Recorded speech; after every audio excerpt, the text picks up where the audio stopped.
Hello students, कैसे हैं आप सब। आई होप आप सभी अच्छे होंगे। मैं आरती आप सभी का अपने परिवार फिजिक्स गुरु पर हार्दिक स्वागत करती हूं, जहां पर आप सभी पढ़ रहे हैं ग्रेजुएशन के लिए केमिस्ट्री और फिजिक्स। और आज की क्लास है सेकंड सेमेस्टर स्टूडेंट्स के लिए बेटा, जिसमें आपकी बुक चल रही है bio organic and medicinal chemistry.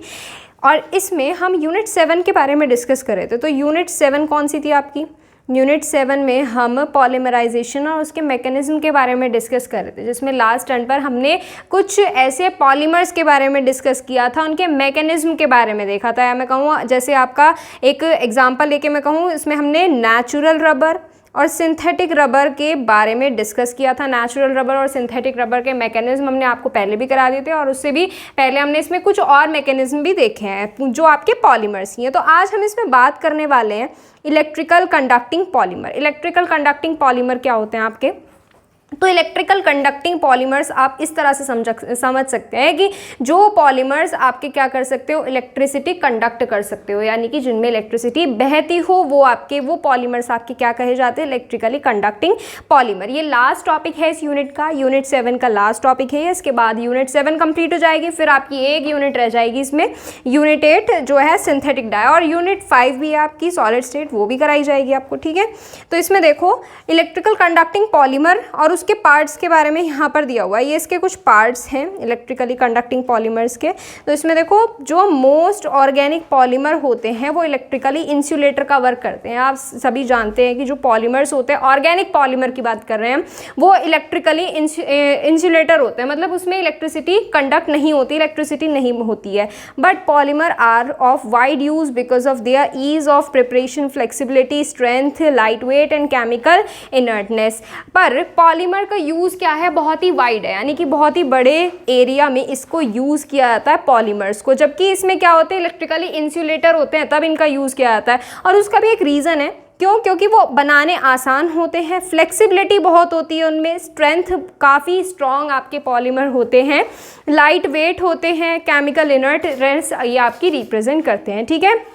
तो ये कह सकते हैं hence polymer that conduct electricity have a wide applicability such as semiconductor chips और integrated circuits to electrode, light weight battery component, sensors ETC. Electrically conducting polymer are of 3 types. मतलब क्या है, देखो जो पॉलीमर होते हैं जो इलेक्ट्रिसिटी कंडक्ट कर सकते हो, उनका बहुत ही वाइड एप्लीकेबल, यानी कि बहुत ही बड़े क्षेत्र में इनका यूज़ है, एप्लीकेबिलिटी यूज़ है। जैसे आपके सेमीकंडक्टर चिप्स होते हैं, वो चिप्स खाने वाले पोटैटो चिप्स नहीं है, ये सेमीकंडक्टर के अंदर जैसे चिप्स होते हैं, जैसे आपके मोबाइल फ़ोन में क्या होते हैं, चिप्स कनेक्टेड होती है। और जैसे रिमोट होता है, रिमोट अगर कभी टूट जाए तो उसमें देखना, उसमें क्या होती है, चिप लगी होती है, जिसमें क्या होती है, हल्की हल्की वायरिंग हुई रहती है। तो ये क्या होते हैं, उसमें भी काम आते हैं, जो इलेक्ट्रिसिटी कंडक्ट कर रहे हैं, ध्यान रखना उनकी बात है। और यहाँ पे क्या करते हैं, इलेक्ट्रोड में इंटीग्रेटेड सर्किट का भी वर्क करते हैं। लाइट वेट बैटरी के कंपोनेंट्स यानी कि पार्ट्स बनाने में इसका यूज़ किया जाता है, और सेंसर्स बनाने में भी इसका यूज़ किया जाता है। और इन सभी चीज़ों के बेसिस पर कंडक्टिंग पॉलीमर को 3 पार्ट में डिवाइड किया गया है। फर्स्ट पार्ट है आपका ion polymer, solid electrolyte system. Second है आपका composite of electronic conducting material in non conducting polymer, और थर्ड है आपका इलेक्ट्रॉनिकली कंडक्टिंग पॉलीमर्स। ये सारे आपके पार्ट्स हैं। अब एक एक करके सारे पार्ट्स के बारे में डिस्कस करेंगे। तो देखिए इसमें आगे डेफिनेशन की अगर आप स्क्रीनशॉट लेना चाहते हो तो यहाँ से स्क्रीनशॉट ले सकते हैं इसका, ये आपका पूरा हो जाएगा डेफिनेशन, और उसके पार्ट्स के बारे में डिस्कस करेंगे अब आगे। तो देखो इसमें फर्स्ट पार्ट है इसमें ion polymer solid electrolyte system के बारे में। अभी ion polymer solid electrolyte system क्या है, देखो जैसे इसके नाम से ही क्लियर है, इसमें क्या बनने हैं, आयन बनने हैं, पॉलीमर के आयन्स बनाने हैं।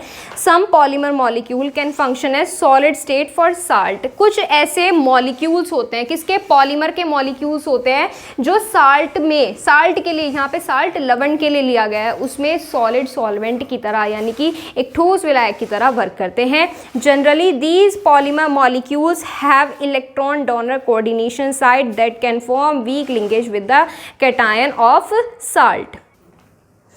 मतलब क्या है इसका, देखो ये जो पॉलीमर होते हैं, इस टाइप के पॉलीमर जो होते हैं जो साल्ट के लिए सॉलिड सॉल्वेंट की तरह से वर्क करते हैं, ये मॉलिक्यूल के पास, ये पॉलीमर मॉलिक्यूल के पास क्या होता है, एक इलेक्ट्रॉन डोनर होता है। इलेक्ट्रॉन डोनर होता है कोऑर्डिनेट साइड के लिए। मतलब क्या है, देखो इसमें हमने जैसे कुछ एग्जांपल्स किए थे, जैसे हमने नाइलॉन 6 में प्रिपेयर किया था एडिपिक एसिड को लेकर। तो एडिपिक एसिड में क्या था, एक साइड COOH था, दूसरी साइड COOH था, ठीक है, दोनों साइड एक्टिव ग्रुप प्रेजेंट थे, बीच में आपका क्या था, इसमें CH2 का होल 4th प्रेजेंट था, ये था आपका एडिपिक एसिड। अब इसमें देखो दोनों साइड क्या है, एक्टिव ग्रुप प्रेजेंट है, ये फर्स्ट मान लो, ये सेकंड मान लो, दोनों ग्रुप क्या है, एक्टिव है, ये भी आपका रिएक्शन कर रहा था, ये भी आपका रिएक्शन कर रहा था। तो इसमें ये जो पोलर मॉलिक्यूल्स होते हैं जो आपके क्या करें, सॉलिड सॉल्वेंट का वो करेंगे, उनके पॉलीमर की एक्टिव साइड में, या वो साइड जो कोऑर्डिनेट करती है, जो लिंक बनाती है, उसमें क्या होते हैं, इलेक्ट्रॉन डोनर प्रेजेंट होते हैं। इलेक्ट्रॉन डोनर यानी कि वे इलेक्ट्रॉन्स प्रेजेंट होते हैं जो हमारा पॉलीमर आसानी से क्या कर सकता है, डोनेट कर सकता है, ठीक है। और जो ये इलेक्ट्रॉन डोनर कोऑर्डिनेशन साइट होती है, ये क्या करती है, ये वीक लिंकेज बनाती है, वीक बॉन्ड बनाती है with the cation of salt. Salt में क्या पॉजिटिव होता है, क्या प्रेजेंट होता है बेटा, कैटायन यानी कि पॉजिटिव प्रेजेंट होता है, और वहीं पॉलीमर की कोऑर्डिनेशन साइड में क्या प्रेजेंट होता है, इलेक्ट्रॉन प्रेजेंट होता है। अब ये इलेक्ट्रॉन क्या करेगा, किसके साथ बॉन्ड बनाएगा, साल्ट के कैटायन के साथ बॉन्ड बनाएगा। फैसिलिटीज एंड सेपरेशन, और इससे आसानी से क्या हो पाएगा, सेपरेशन हो पाएगा। मतलब क्या है इसका, देखो कुछ पॉलीमर ऐसे होते हैं जो साल्ट के लिए सॉलिड सॉल्वेंट की तरह वर्क करते हैं, और ऐसे पॉलीमर जो साल्ट के लिए सॉलिड सॉल्वेंट की तरह वर्क करते हैं, इसकी तरह फंक्शन करते हैं, ऐसे पॉलीमर मॉलिक्यूल क्या करते हैं, इलेक्ट्रॉन डोनर्स प्रेजेंट होते हैं उनमें। और जो इलेक्ट्रॉन डोनर होते हैं ये वीक बॉन्ड बनाते हैं साल्ट के कैटायन के साथ, किसके, साल्ट में जो कैटायन प्रेजेंट होता है उसके साथ, और वहाँ से आसानी से क्या हो सकता है, सेपरेशन। अब देखो यहाँ पर हमारा पॉलीमर में क्या प्रेजेंट है, हमारे पॉलीमर में इलेक्ट्रॉन प्रेजेंट है, और वहीं जो हमारा साल्ट है उसमें क्या प्रेजेंट है, पॉजिटिव प्रेजेंट है। तो यहाँ से सेपरेशन हो रहा है, नहीं हो रहा है इसमें, यानी कि नेगेटिव प्रेजेंट है पॉलीमर में, और जो साल्ट है उसमें क्या प्रेजेंट है, कैटायंस प्रेजेंट है, ठीक है। आसानी से वहाँ पे साल्ट और ये सेपरेट हो सकता है पॉलीमर, ठीक है। आगे देखो इसमें, for this function the polymer must be flexible, और इस टाइप के फंक्शन के लिए पॉलीमर फ्लेक्सिबल होना चाहिए, और उसमें इतना स्पेस होना चाहिए to allowing ionic migration, that is polymer must have glass transition temperature and low degree of crystallinity. मतलब क्या है इसका, देखो मैंने आपको अभी ये बताया कि आपका जो इलेक्ट्रॉन डोनर होता है वो किसके साथ लिंकेज बनाता है, वो साल्ट कैटायन के साथ बनाता है। और जब ये लिंकेज किस तरह से करेगा, लिंकेज बनाने के लिए इसको यानी कि बॉन्डिंग करने के लिए फ्लेक्सिबल होना चाहिए, और इतना स्पेस इसमें होना चाहिए कि इसमें क्या होता है, हो सके आयनिक माइग्रेशन हो सके। आयनिक माइग्रेशन यानी कि आयंस आसानी से आके इसमें जुड़ सके, ठीक है। या दूसरी लैंग्वेज में इसमें कह सकते हो कि आपके पॉलीमर का क्या होना चाहिए, लो ग्लास ट्रांजिशन टेम्परेचर और लो डिग्री ऑफ क्रिस्टलिनिटी होनी चाहिए। अब लो ग्लास ट्रांजिशन टेम्परेचर क्या है बेटा, जब हमने इसमें यूनिट 6 बात की थी उसमें क्लासिफिकेशन के बाद हमने एक टॉपिक पढ़ा था जिसमें छोटी छोटी 3 डेफिनेशन के बारे में बात की थी। उसमें था, एक तो आपका था इसमें डिग्री ऑफ पॉलीमराइजेशन था, और इसमें पॉलीमर डिकम्पोजिशन था, और इसमें एक चीज़ और पढ़ी थी हमने इसमें, और कोहेसिव एनर्जी के बारे में बात की थी। कोहेसिव एनर्जी या जिसका दूसरा नाम क्या दिया था हमने, ग्लास ट्रांजिशन टेम्परेचर। अब अगर आपने ग्लास ट्रांजिशन टेम्परेचर वहाँ नहीं समझा है तो यहाँ समझ लो, ग्लास ट्रांजिशन टेम्परेचर पॉलीमर का वो टेम्परेचर होता है, एक टेम्परेचर होता है, एक पॉइंट होता है, बेसिकली एक डेडलाइन होती है, जिस तरह से बोल सकते हो उसमें कि इस लिमिट के ऊपर, मान लीजिए ये क्या है, एक लिमिट है, इस लिमिट के ऊपर अगर क्या जाएगा, टेम्परेचर जाएगा किसी भी पॉलीमर का, तो वो क्या हो जाएगा, बहुत ज़्यादा मेल्ट हो जाएगा, और इतना मेल्ट होगा कि वो वहाँ से क्या होना शुरू हो जाएगा, डिकम्पोज होना स्टार्ट हो जाएगा। और उससे नीचे क्या होगा, उससे नीचे उसमें क्या प्रेजेंट होगा, उससे नीचे वो थोड़ा फ्लेक्सिबल होगा और एक विस्कस सब्सटेंस की तरह से एक्ट करेगा, ठीक है।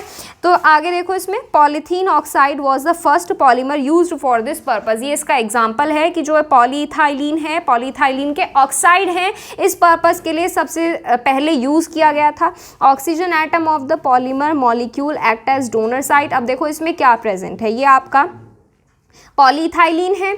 अब इसमें जो आपका ये क्या प्रेजेंट है, ये ऑक्सीजन एटम प्रेजेंट है, ये डोनर साइट की तरह वर्क करते हैं, यानी कि इसमें क्या प्रेजेंट होते हैं, इसमें आपके डोनर इलेक्ट्रॉन्स प्रेजेंट होते हैं that coordinate to alkali metal cation, और जो क्या करता है, कोऑर्डिनेट करता है, बॉन्डिंग करता है किसके साथ, एल्कलाई मेटल कैटायन के साथ। ठीक है, अनदर पॉलीमर, ये एक और एग्जाम्पल दिया है बेटा इसमें, another polymer that behaves like solvating polymer is polybismethoxy ethoxy phosphazene, या जिसको शॉर्ट में बोलते हैं MEEP। देखो पहले तो आप इसका इतने एग्जाम्पल का स्क्रीनशॉट लो, ये जो आपका यहाँ से इतने का स्क्रीनशॉट ले लो, फिर दूसरा एग्जाम्पल समझाऊंगी, स्क्रीनशॉट लो इसका। देखो अब यहाँ से इस पे बात करते हैं।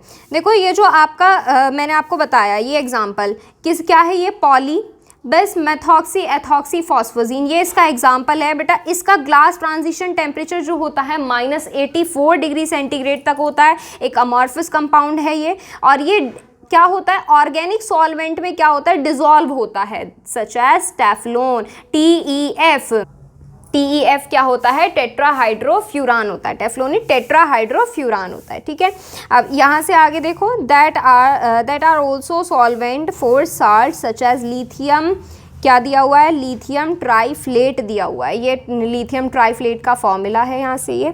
अब यहाँ से देखो ये जो आपका ग्लास ट्रांजिशन टेम्परेचर इस कंपाउंड का बस मेथॉक्सी एथॉक्सी फॉस्फोजीन का होता है 84, माइनस में अमॉर्फस कंपाउंड होता है, ये ऑर्गेनिक सॉल्वेंट में घुलता नहीं है, जैसा आपका टेट्राहाइड्रोफ्यूरान नहीं घुलता है, such as tetrahydrofuran that are also, tetrahydrofuran जो होते हैं ये आपके साल्ट के लिए सॉल्वेंट का वर्क करते हैं, और आपके जो क्या होते हैं, एक लिथियम ट्राइफ्लेट भी आपका एक सब्सटेंस होता है, ये भी आपका क्या किस तरह वर्क करता है, ये भी आपका वर्क करता है इसमें सॉल्वेंट के लिए, साल्ट में सॉल्वेंट के लिए। ठीक है, अब आगे इसमें एप्लीकेशंस दी हुई हैं, एप्लीकेशंस या यूजेस कह सकते हैं आप इसको। एप्लीकेशंस में देखिए इसमें क्या दिया हुआ है, ion polymer solid electrolyte system में be used in light weight high energy batteries, rechargeable lithium cell based on polymeric system should be able to store 2 to 5 times as much energy per unit weight and volume and conventional lead acid car battery. अब देखो जो ion polymer होते हैं, यानी कि वे polymer जो ions आसानी से बना लेते हैं या आयंस में सेपरेट हो जाते हैं, सॉलिड इलेक्ट्रोलाइट सिस्टम या ये बोल सकते हैं, ये आपके light weight high energy battery बनाने में यूज़ किए जाते हैं। हाई एनर्जी बैटरी यानी कि जो बैटरी ज़्यादा एनर्जी प्रोड्यूस करती हैं और कम वजन की होती हैं, उनको बनाने के लिए ऐसे पॉलीमर का यूज़ किया जाता है। जैसे आपका रिचार्जेबल लिथियम होता है, ये रिचार्जेबल लिथियम के सेल्स होते हैं, ये पॉलीमेरिक सिस्टम पर बेस्ड होते हैं, और ये जो आपके 2 से 5 गुना ज़्यादा एनर्जी स्टोर करने के कैपेबल भी होते हैं। ठीक है, also used electrochromic displays, chromatic windows, solid state photochromatic cells, sensors ETC, ये सारी चीज़ें बनाने में भी किसका यूज़ किया जाता है, उन पॉलीमर्स का यूज़ किया जाता है जो आसानी से आयंस में ब्रेक हो जाते हैं। अगर आपने बेटा इसका स्क्रीनशॉट नहीं लिया है तो आप इसका स्क्रीनशॉट ले लीजिए यहाँ से, फिर आगे बढ़ते हैं। चलिए आगे देखिए इसमें। अब देखो इसमें सेकंड पार्ट की बात की गई है, यहाँ पर जो आपका सेकंड पार्ट था ये है electronic conducting material in non conducting polymer. Electronic conducting material को इसमें क्या कहा गया है, नॉन कंडक्टिंग पॉलीमर में कन्वर्ट करना बताया गया है। इसमें कैसे है, देखो, the conversion of electrically insulating to conducting material by pyrolysis of graphite और by the incorporation of graphite powder और metal practice into low polymer structure has been accept to of polymer technology for many years. मतलब क्या है इसका, देखो इसमें ये कहा गया है कि जो बहुत सालों से एक ही मेथड है, एक ही प्रोसेस है। देखो इसमें बहुत सालों से ये चीज़ यूज़ की जा रही है।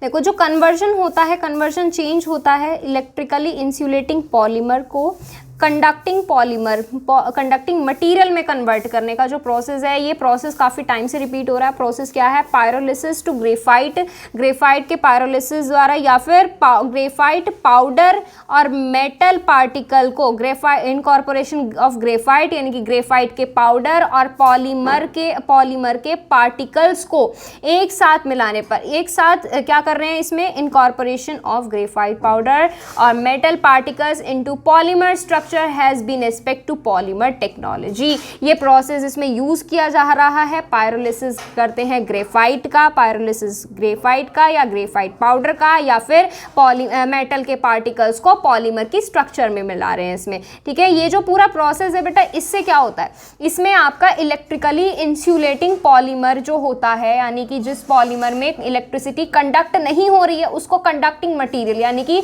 उसमें इलेक्ट्रिसिटी फ्लो होती है, कंडक्टिंग सुचालक बन जाता है उसका, उसमें कन्वर्ट कर रहे हैं। अब ये जो टेक्नोलॉजी है काफ़ी टाइम से यूज़ की जा रही है। पॉलीमर जैसे आपका पायरोलाइज्ड पॉलीएक्रोनाइट्राइल और pyrolysed polyester have been electrically conductive in semiconductor range. मतलब क्या, देखो जैसे आपका पॉलीमर है, ये आपका पॉलीमर है, इसका दूसरा नेम ये है, ये क्या करते हैं, इलेक्ट्रिकली कंडक्टिविटी रिप्रेजेंट करते हैं। इनके पास पहले से इलेक्ट्रिकली कंडक्टिविटी होती है, यानी कि इसमें इलेक्ट्रिसिटी आसानी से फ्लो हो जाती है, किसमें, सेमीकंडक्टर की रेंज में। सेमीकंडक्टर क्या होता है, देखो एक तो आता है आपका कंडक्टर, एक होता है इंसुलेटर, एक होता है सेमीकंडक्टर। ये सारी चीज़ें तो, ये तीनों फैक्टर तो आपको क्लियर होंगे बेटा। कंडक्टर वो होते हैं जो इसमें इलेक्ट्रिसिटी पूरी फ्लो होती है, जैसे आपका लोहा होता है। इसमें इंसुलेटर में क्या आते हैं, इंसुलेटर में वो आते हैं जिसमें आपकी इलेक्ट्रिसिटी बिल्कुल फ्लो नहीं होती, जैसे आपके क्या होते हैं, इसमें प्लास्टिक होती है, ये बहुत कॉमन एग्जांपल है इसमें इसका, किसका, इंसुलेटर का। इंसुलेटर या नॉन कंडक्टर भी इसको बोलते हैं, ठीक है। और सेमीकंडक्टर क्या होता है, सेमीकंडक्टर बेटा वो कंडीशन होती है जिसमें आपका करंट तो फ्लो करता है, करंट तो फ्लो करता है, लेकिन कुछ ही लिमिट के लिए, यानी कि कुछ ही लिमिट के लिए या कुछ ही ऐसी कंडीशंस के लिए करंट फ्लो करता है, ठीक है। अब देखो ऐसे क्या कहा गया है इसमें कि आपका जो पॉलीमर, जैसे आपका पायरोलाइज्ड पॉलीएक्रोनाइट्राइल है या पायरोलाइज्ड पॉलिएस्टर है, ये आपके क्या करते हैं, इलेक्ट्रिसिटी कंडक्ट करते हैं, लेकिन किसमें, सेमीकंडक्टर रेंज के लिए, ठीक है। द इनकॉर्पोरेशन ऑफ पार्टिकल्स और metal into polymer matrix also provide the reasonable high electrical conductivity. अब देखो जो आपके पार्टिकल्स हैं, पार्टिकल्स या मेटल के पार्टिकल्स हैं जो आपके पॉलीमर में इनकॉर्पोरेशन हो रहा है इसमें, ये आपके क्या करते हैं, ये हाई इलेक्ट्रिकल कंडक्टिविटी भी प्रोवाइड करते हैं। यानी कि ये पॉलीमर, जैसे आपको ये बताया पायरोलाइज्ड पॉलीएक्रोनाइट्राइल या पायरोलाइज्ड पॉलिएस्टर बताया, ये क्या करते हैं, ये हाई इलेक्ट्रिसिटी कंडक्ट करते हैं, क्या करते हैं, हाई इलेक्ट्रिसिटी भी कंडक्ट करते हैं, ठीक है। आगे देखो इसमें बेटा, ये जो फैक्टर है ना, ये जो मैं इसमें आपको बता रही हूँ, ये आगे इस चीज़ बिल्कुल आपको समझ में आ जाएगी, कौन सी चीज़ किस में मिक्स की जा रही है, कौन सी इंप्योरिटी किस में ऐड की जा रही है, सारी चीज़ें आगे क्लियर हो जाएंगी, ठीक है। आगे देखो इसमें, the electronic conductivity depends on the contact between the conducting particle. अब देखो इलेक्ट्रॉनिक कंडक्टिविटी किस पर डिपेंड कर रही है, यानी कि इलेक्ट्रिसिटी उसमें कंडक्ट कितनी अच्छे से हो रही है, कितनी अच्छे से इलेक्ट्रिसिटी फ्लो हो रही है, ये डिपेंड करती है कंडक्टिंग पार्टिकल्स पर। कंडक्टिंग पार्टिकल्स मतलब जैसे मान लीजिए एक पार्टिकल ये ले लिया मैंने, एक पार्टिकल ये ले लिया, ये आपस में किस तरह से बॉन्ड बना रहे हैं, इनके बीच बॉन्डिंग किस तरह से है, इसके ऊपर डिपेंड करती है कि इसमें इलेक्ट्रिसिटी आसानी से फ्लो होगी या नहीं होगी, ठीक है। High loading of the conducting material are usually needed, और इसलिए कह सकते हैं कि जो हाई लोडिंग होती है कंडक्टिंग मटेरियल्स के लिए वो ज़्यादा ज़रूरी होती है, ठीक है। देखो यहाँ पर आगे क्या दिया हुआ है, such materials are used as anti static coating, packaging material, electrodes and variety of devices used in electrical engineering industry. यानी कि ये जो आपके टाइप के पॉलीमर्स होते हैं, ये आपके एस्थेटिक कोटिंग्स में यूज़ किए जाते हैं, मटेरियल को पैक करने में यूज़ किए जाते हैं, और इसमें इलेक्ट्रोड्स में भी यूज़ किए जाते हैं, जैसे आपके इलेक्ट्रोड्स होती हैं, कैथोड एनोड होती हैं, और इसमें और भी डिवाइसेस में, या कह सकते हो इंजीनियरिंग इंडस्ट्री जो होती है, इलेक्ट्रिकल इंजीनियरिंग जो होती है, उसमें भी इन डिवाइसेस का यूज़ किया जाता है, ठीक है। आगे देखो इसमें आगे क्या है, पहले अगर आप इसका स्क्रीनशॉट लेना चाहते हैं तो ले सकते हैं। ऑर्गेनिक कंडक्टिंग पॉलीमर के बारे में बात की गई है। अब ऐसे देखो पॉलीमर के बारे में बताया गया है, यहाँ पर क्या है, यहाँ पर आपको ये चीज़ समझ में आएगी बिल्कुल, ठीक है। देखो इसमें organic conducting polymer, it is well known fact that organic polymer containing carbon backbone are insulator of electricity and heat, कि आपके जो ऑर्गेनिक पॉलीमर होते हैं कंटेनिंग अ कार्बन बैकबोन, जिसमें क्या प्रेजेंट होता है, कार्बन्स प्रेजेंट होते हैं, ये आपके इलेक्ट्रिसिटी और हीट के इंसुलेटर्स होते हैं। Hence these polymers are used in coating of cable, electrical wiring when a medium of high resistivity is required. Resistivity होती है प्रतिरोधकता, क्या होती है, प्रतिरोधकता, ठीक है। तो इसमें क्या कहा गया है, देखो कि जब आपके ये क्या होते हैं, जो ऑर्गेनिक पॉलीमर जो होते हैं, जब आपके इलेक्ट्रिसिटी के इंसुलेटर होंगे तो जाहिर सी बात है किसके लिए यूज़ करोगे, केबल्स के वायर्स की कोटिंग करने के लिए, इलेक्ट्रिसिटी के वायर्स की कोटिंग करने के लिए। इलेक्ट्रिसिटी के वायर्स क्या होते हैं, इलेक्ट्रिसिटी कंडक्ट करते हैं और इसकी वजह से क्या कर सकते हैं, करंट भी मार सकते हैं। तो ये यहाँ पे क्या होते हैं, हार्मफुल होते हैं, काफ़ी डेंजरस होते हैं। तो इसके लिए हम क्या करते हैं, इसको सेफ बनाने के लिए इस पर कोटिंग होती है, और वो किसकी होती है, ऑर्गेनिक पॉलीमर की कोटिंग की जाती है, ठीक है। However the resistivity of these polymer can be reduce, जबकि इन पॉलीमर की रेजिस्टिविटी प्रतिरोधकता को क्या करा जा सकता है, रिड्यूस करा जा सकता है इफ किस तरह से, यदि composite of polymer with carbon black and finally divided metal is fabricated होता है, गढ़ा हुआ या निर्माण किया जाता है जिसका, ठीक है। तो ये जो आपकी क्या होती है, रेजिस्टिविटी, वो रिड्यूस की जा सकती है पॉलीमर के कंपोजिशन से, किसके थ्रू, ब्लैक कार्बन और फाइनली डिवाइडेड मेटल, जो मेटल आपका फाइनली डिवाइड किया गया है, ठीक है। In such composite of polymer current flow through the filter not via the organic polymer। अब देखो मैंने क्या कहा, रेजिस्टिविटी क्या हो जाती है, रिड्यूस हो जाती है। अब रेजिस्टिविटी रिड्यूस होने पर करंट फ्लो कहाँ से करता है, अब जो आपका करंट फ्लो होता है फिलर के थ्रू क्या करता है, फिलर के थ्रू फ्लो करता है, और जबकि ऑर्गेनिक पॉलीमर के थ्रू फ्लो नहीं करता है। यानी कि ऑर्गेनिक पॉलीमर, जैसे मान लीजिए कोई भी वायर है, उसके अंदर क्या होते हैं, मेटल के वायर्स होते हैं, मेटल होता है, तांबा होता है, तांबे के तार होते हैं, मोस्ट कॉमनली आपने देखे होंगे। तो उसमें क्या होता है, ऊपर से क्या होती है, प्लास्टिक की कोटिंग होती है, प्लास्टिक की सेफ कोटिंग की जाती है जिससे करंट ना लगे वहाँ से। तो उसमें क्या है कि जो आपका करंट फ्लो होता है, किसके थ्रू फ्लो होता है, वायर्स में फ्लो होता है, ना कि ऊपर की वो जो रबर की कोटिंग की जाती है उस पर फ्लो थोड़ी होता है। तो वो क्या करता है, उसको ऑर्गेनिक पॉलीमर के थ्रू आपका करंट फ्लो नहीं करता, किसके थ्रू फ्लो करता है, फिलर के अंदर, यानी कि उस ऑर्गेनिक पॉलीमर के अंदर जो चीज़ होती है उसके थ्रू, ठीक है। आगे देखो एग्जाम्पल दिया हुआ है, एग्जाम्पल के लिए, फॉर एग्जाम्पल पॉलीमर्स, क्या जो आपके पॉलीमर्स होते हैं, जैसे आपका पॉलीएसिटिलीन है, ये बहुत ही पुअर कंडक्टर होते हैं, या ये कह सकते हो कि प्योर स्टेट में इंसुलेटर होते हैं, उनमें इलेक्ट्रिसिटी फ्लो नहीं होती। However when it is reacted with iodine, जब, लेकिन यहाँ पे हम क्या कर रहे हैं, यहाँ पे हम कर रहे हैं इम्प्योरिटी मिक्स। इम्प्योरिटी किसकी, जैसे जब इसमें आपकी रिएक्शन, किसकी रिएक्शन कराओगे, पॉलीएसिटिलीन की रिएक्शन आयोडीन के साथ कराओगे, then it is converted into a highly conducting polymer. तब ये किस में कन्वर्ट हो जाएगा, हाईली कंडक्टिव पॉलीमर में कन्वर्ट हो जाएगा, यानी कि उसमें से करंट फ्लो करने लगेगा। This result in increase over 10 to the power 10 in conductivity. अब 10 to the power 10 का आप हिसाब लगा सकते हो कितनी कंडक्टिविटी इंक्रीज कर रहा है। पहले मान लो कि इसकी कंडक्टिविटी 0 थी, बिल्कुल क्या थी, 0 थी, और वहां पर जब इसमें हमने क्या की, डॉपिंग की। डॉपिंग होती है बेटा इम्प्योरिटी मिलाना। डॉपिंग क्या होती है, इम्प्योरिटी मिलाना किसी भी चीज को चेंज करने के लिए। तो इसमें हमने क्या मिलाया, जब आयोडीन मिलाया तो यहाँ से क्या हो गया, यहाँ से इसको 10 to the power 10 तक कंडक्टिविटी इंक्रीज होगी। This sudden discovery has opened an exciting new era in the field of synthetic polymer. और इस चीज की वजह से देखो, पहले क्या था, पहले कंडक्टर नहीं था, लेकिन हमने क्या की, इसमें आयोडीन मिलाया तो यहाँ से क्या बन गया, कंडक्टर बन गया। ये सारी चीजें क्या है, सिंथेटिक ही तो है, मैन मेड ही तो है, ह्यूमन के थ्रू ही तो की गई है सारी चीजें। तो यहाँ से क्या हो जाएगा, यहाँ से सिंथेटिक पॉलीमर के फील्ड में एक नई डिस्कवरी की गई और ये प्रोसेस पूरा आगे बढ़ता चला गया, ठीक है। Similarly, a lot of other polymers which are insulator in pure form can be converted into conducting state by treating with an oxidizing or reducing agent। ठीक इसी तरह से जैसे हमने क्या किया, पॉलीएसिटिलीन में आयोडीन मिलाया, कंडक्टर में बदल गया। इसी तरह से बहुत से ऐसे पॉलीमर हैं जो प्योर फॉर्म में इंसुलेटर का वर्क करते हैं, लेकिन जब हम उसमें क्या करते हैं, उसमें हम ऑक्सीडाइजिंग या रिड्यूसिंग एजेंट मिलाते हैं तो वो कंडक्टर बन जाते हैं, ठीक है। यहाँ से आप क्या कर लीजिए बेटा, अगर आपने स्क्रीनशॉट नहीं लिया है इसका तो आप स्क्रीनशॉट ले लीजिए इसका। ये हो गया आपका। यहाँ से मैं आपको इसमें मेथड भी बताऊंगी प्रिपरेशन कि ऑर्गेनिक कंडक्टिंग पॉलीमर किस तरह से बनते हैं। यहाँ पे आगे यही दिया हुआ है बेटा। एक तो ये चीज़ देख लो, इसमें ये जो आपकी वीडियो इस तरह से आ रही है PDF फॉर्मेट में, ये आपकी एक ही वीडियो आएगी। इससे आगे जो यूनिट है आपकी, ये लास्ट टॉपिक है वैसे तो इस यूनिट का, और जो आगे यूनिट आएगी वो नॉर्मल आपकी जैसे डेली होती है बोर्ड पर क्लासेज ऐसी होंगी, ठीक है। तो देखिए, conducting polymer can be prepared either by oxidising और reducing polymer by using a proper reagent. ये कहा गया है कि कंडक्टिंग पॉलीमर बनाए भी जा सकते हैं प्रॉपर पॉलीमर के प्रॉपर रिएजेंट मिलाकर। ऑक्सीडाइजिंग और रिड्यूसिंग क्या होते हैं? एजेंट्स होते हैं। एक प्रॉपर पॉलीमर के लिए प्रॉपर ऑक्सीडाइजिंग या रिड्यूसिंग एजेंट मिलाते हैं और यहाँ से पॉलीमर बना सकते हैं। कैसा पॉलीमर बनाएंगे? जो इलेक्ट्रिसिटी कंडक्ट करता हो, ठीक है।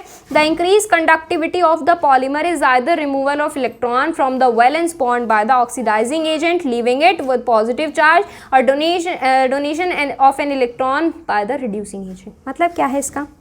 देखो कि किसी भी पॉलीमर की कंडक्टिविटी इंक्रीज की जा सकती है। या तो आप क्या करोगे? इलेक्ट्रॉन का रिमूवल करोगे। बेटा इलेक्ट्रॉन रिमूव कहाँ से होते हैं? वैलेंस शेल से होते हैं। वैलेंस शेल से इलेक्ट्रॉन का रिमूवल किससे होगा? जब आप पॉजिटिव चार्ज के साथ ऑक्सीडाइजिंग एजेंट को छोड़ेंगे। By the oxidizing agent leaving it with positive charge. या ये कह सकते हो कि जहाँ पर पॉजिटिव चार्ज आपका प्रेजेंट होगा पॉलीमर का, वहाँ पर आप ऑक्सीडाइजिंग एजेंट का अटैक कराओगे, ठीक है। जिसकी वजह से क्या होगा? वैलेंस बॉन्ड से इलेक्ट्रॉन रिमूव हो जाएगा और कंडक्टिविटी क्या हो जाएगी? पॉलीमर की इंक्रीज हो जाएगी। या एक तरीका और है, और donation of an electron by reducing agent की रिड्यूसिंग एजेंट के थ्रू। देखो पहले हम क्या मिला रहे हैं? ऑक्सीडाइजिंग एजेंट का अटैक करा रहे हैं। अब इसमें क्या कर रहे हैं? रिड्यूसिंग एजेंट का क्या करेंगे? रिड्यूसिंग एजेंट इसमें मिलाएंगे और वहाँ से क्या होगा? इलेक्ट्रॉन का डोनेशन आसानी से हो सकेगा। दीज प्रोसेस आर कॉल्ड, ये जो प्रोसेस हैं आपके क्या कहे जाते हैं? पी टाइप डॉपिंग और एन टाइप डॉपिंग कही जाती है। मैंने आपको कहा था इम्प्योरिटीज मिलाना क्या होता है? डॉपिंग कहा जाता है, ठीक है। अब देखो इसमें पी टाइप और एन टाइप क्यों कहा गया है? पी टाइप और एन टाइप का रीजन आपको पता चल गया होगा। देखो पहले ऑक्सीडाइजिंग एजेंट में क्या कर रहे हैं? हम पॉजिटिव चार्ज के साथ रिएक्ट कर रहे हैं और यहाँ पर क्या आ रहा है? ऑक्सीडाइजिंग एजेंट के लिए क्या आ जाएगा? पी टाइप और रिड्यूसिंग एजेंट के लिए क्या आ जाएगा? एन टाइप आ जाएगा, ठीक है।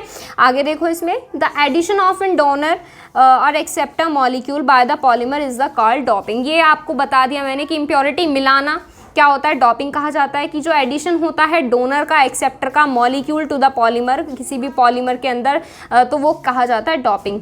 This can be affected either by immersing the polymer in the solution of the reagent or by electrochemical method। अब देखो ये जो इफेक्ट है या ये जो प्रोसेस है दो तरीके से किया जा सकता है। कि जो पॉलीमर का इमर्सिंग करोगे, जो आपका सॉल्यूशन दिया होगा किसी भी रिएजेंट का, उसमें पॉलीमर इमर्सिंग के थ्रू या फिर इलेक्ट्रोकेमिकल मेथड के थ्रू हो सकता है, ठीक है।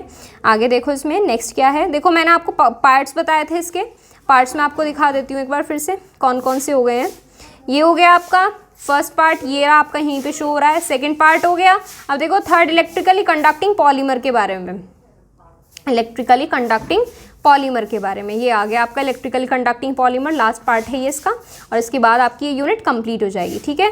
अब देखो इलेक्ट्रिकली कंडक्टिंग पॉलीमर वे होते हैं जिसमें आपकी solid state provide path away for electronic conduction, यानी कि इलेक्ट्रॉन के कंडक्शन के लिए, इलेक्ट्रॉन के प्रवाह के लिए, इलेक्ट्रॉन के सुचालक होने के लिए यहाँ पर क्या होता है? सॉलिड स्टेट क्या करती है? एक रास्ता देती है, ठीक है।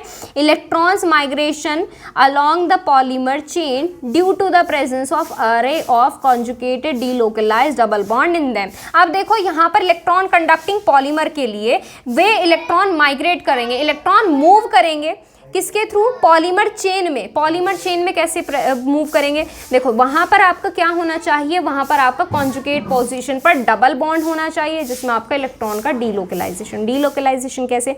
जैसे मान लीजिए ये है डबल बॉन्ड, फिर ये कार्बन, ये यहाँ पर क्या है? सिंगल बॉन्ड, फिर कार्बन, फिर डबल बॉन्ड, फिर कार्बन, फिर सिंगल बॉन्ड। अब देखो यहाँ पर हमारा क्या है? ये इलेक्ट्रॉन इधर जाएगा, फिर यहाँ से एक इलेक्ट्रॉन इधर जाएगा। अब यहाँ पर पॉजिटिव है, यहाँ पर नेगेटिव है, सॉरी इधर क्या है? पॉजिटिव है। ठीक इसी तरह से यहाँ पर नेगेटिव आएगा, इधर पॉजिटिव आएगा। जब ये नेगेटिव और ये पॉजिटिव क्या कर लेंगे? बॉन्ड बना लेंगे, तो यहाँ पर डबल बॉन्ड आ जाएगा। तो बेटा इसी तरह से क्या होता है? बॉन्ड का डीलोकलाइजेशन हो सकता है। तो यहाँ पर ये चीज़ ऐड की है इसमें कि जो इलेक्ट्रॉन का माइग्रेशन होगा, इलेक्ट्रॉन जो मूव करेंगे, घूमेंगे पॉलीमर चेन में, वो आपके किसकी वजह से घूमेंगे? कि जो आपका conjugate delocalization double bond in them, की उसमें क्या होते हैं? डबल बॉन्ड प्रेजेंट होते हैं, और जो इसमें डबल बॉन्ड क्या करते हैं? रिंग में डीलोकलाइज करते हैं। जैसे हमने फर्स्ट सेमेस्टर में रेजोनेंस को लेकर डीलोकलाइजेशन के बारे में समझा था ना, ठीक इसी तरह से। फॉर एग्जाम्पल पॉलीएसिटिलीन, पॉलीफिनाइलिन, पॉलीपायरोल, ये सारे एग्जांपल्स हैं इसके कि ये पॉलीमर ऐसे कर सकते हैं, ठीक है। तो ये एग्जांपल है इसके। आगे देखो, such polymer can be used as light weight easy fabricated replacement for semiconductor chips, integrated circuit, light weight wiring, electron material in fuel cells and batteries. ये सारे इनके एग्जाम्पल नहीं है कि ये लाइट वेट है होते हैं, ईजिली फैब्रिकेटेड होते हैं, आसानी से बन जाते हैं ये, और ये क्या कर सकते हैं, रिप्लेसमेंट फॉर सेमीकंडक्टर चिप्स में, सेमीकंडक्टर चिप्स में यूज़ किए जाते हैं, सर्किट में किए जाते हैं, लाइट वेट वायरिंग में, बहुत हल्के होते हैं ना, लाइट वेट होते हैं, तो ये वायरिंग में भी आसानी से यूज़ किए जाते हैं, बैटरी में भी यूज़ किए जाते हैं, ठीक है। अब देखो इसके एग्जाम्पल को, ये एक एक्सप्लेनेशन दी गई है। पॉलीएसिटिलीन, बेटा ये रहा है इसका एग्जाम्पल। पॉलीएसिटिलीन आपका दो कॉन्फ़िगरेशन फॉर्म में एग्जिस्ट करता है। देखो एक तो इस तरह से है और एक इस तरह से, सिस और ट्रांसफॉर्म इनका नाम दिया गया है। सिस और ट्रांसफॉर्म भी फर्स्ट सेमेस्टर में आपको ये टर्म बताई गई थी, तो ये देख लेना इसमें आप। अगर आपने स्क्रीनशॉट नहीं लिया बेटा, इसका स्क्रीनशॉट ले लो आप। आगे देखो इसमें पॉलीएसिटिलीन को लेकर, ख़त्म होने वाला है ये, ज़्यादा बड़ा नहीं है। तो देखो, polyacetylene is most widely used conducting polymer because its monomer is cheap and easily available and polymerisation process is simple. मतलब क्या है, देखो पॉलीएसिटिलीन जो होता है बहुत ही बड़े क्षेत्र में यूज़ किया जा सकता है, या ये कह सकते हैं कि बहुत ही बड़े पैमाने पर इसका यूज़ किया जाता है पॉलीमर कंडक्टर के रूप में, ठीक है। क्यों? क्योंकि ये एक बहुत ही चीप मोनोमर है। चीप मोनोमर मतलब बहुत ही सस्ता मोनोमर है, आसानी से मिल भी जाता है, and polymerisation process is simple, या ये कह सकते हो पॉलीमराइजेशन प्रोसेस जो होता है आसानी से पॉलीमर बना लेता है, ठीक है। Polyacetylene is prepared by the polymerisation of acetylene. अब देखो यहाँ से दिया गया है कि जो पॉलीएसिटिलीन है किसके, एसिटिलीन के पॉलीमराइजेशन से प्राप्त किया जा सकता है in the presence of Ziegler Natta catalyst. और रेशो कितना लिया जाएगा, रेशो इतना लिया जाएगा, रेशो यानी कि 4 रेशो लेना है आपको ट्राई एथाइल एल्यूमिनियम, और 1 रेशो लेना है आपको टाइटेनियम टेट्रा एंड ब्यूटॉक्साइड लेना है इसमें, ठीक है। बस इतना भी चलेगा कि जिग्लर-नाटा कैटलिस्ट ले लेना अगर रिएक्शन करना चाहोगे आप। तो यहाँ से अगर आप में बेटा कंडीशन दी गई है, अगर आप यहां से ये एसिटिलीन की रिएक्शन -78 पे कराते हो तो आपका सिस ट्रांसफॉर्म बनती है, ये वाली फॉर्म बनती है। वहीं अगर इसकी रिएक्शन एसिटिलीन के 150 डिग्री पे कराते हो तो ट्रांसफॉर्म बनती है, यानी कि ट्रांस पॉलीएसिटिलीन बनता है, ठीक है।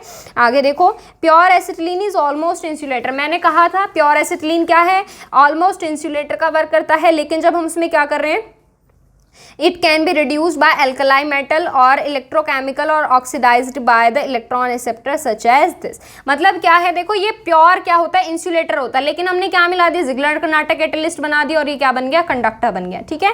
आगे देखो इसमें, और ये इतना कुछ खास नहीं है, ठीक। आगे देखो इसमें एग्जाम्पल्स दिए हुए हैं, आगे जो दिए हुए हैं, आप इसका स्क्रीनशॉट लेना चाहते हो तो ले सकते हो यहाँ से। ये हो गया आपका टॉपिक। देखो यहाँ पर बेटा इसके कुछ एग्जांपल्स दिए हुए हैं जहाँ पर इनकी कंडक्टिविटी, मेथड ऑफ डॉपिंग मतलब किन किन चीज़ को मिलाया जाएगा, मिलावट की जाएगी इसमें, पॉलीमर और स्ट्रक्चर। ये पॉलीएसिटिलीन स्ट्रक्चर ऐसी होती है, डॉपिंग इसमें करोगे I2LiKAsF5 की, और कंडक्टिविटी इसकी इंसुलेटर से डायरेक्ट इधर पहुँच जाती है। ऐसी आपकी पॉलीफिनाइलिन है, ये आपका पॉलीफिनाइलिन सल्फाइड है, पॉलीपायरोल